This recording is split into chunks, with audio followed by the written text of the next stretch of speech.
Ya. Sí, mi nombre es Aldo Hernández Camarón de mi Prieta y yo estoy acá en Trujillo.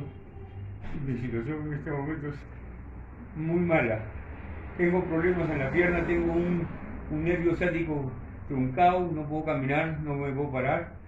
No es porque yo estoy mintiendo, no tengo un sitio donde estar. Ahorita estoy atravesando una crisis, estoy con el señor Robert en su casa, pero no me puede seguir teniendo por la situación económica.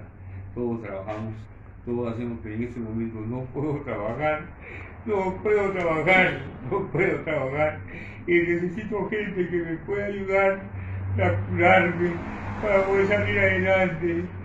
Médico que me venga a ayudar, gente generosa que me pueda dar un pan, que no tengo cómo comer. Por favor, se lo suplico por lo que más quieran en este mundo. Ayúdenme, por favor.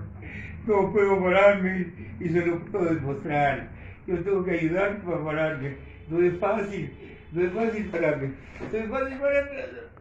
No es fácil pararme. Ay, ay, Señor Dios mío. No es fácil pararme. Ay, Dios. Y me tengo que agarrar porque si no me caigo. ¿Usted sabe lo que es caerse?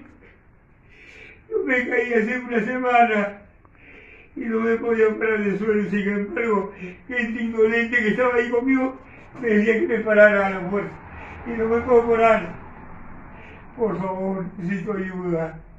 Ayuda, por favor. Ayúdenme, por favor. Por lo que más quieran.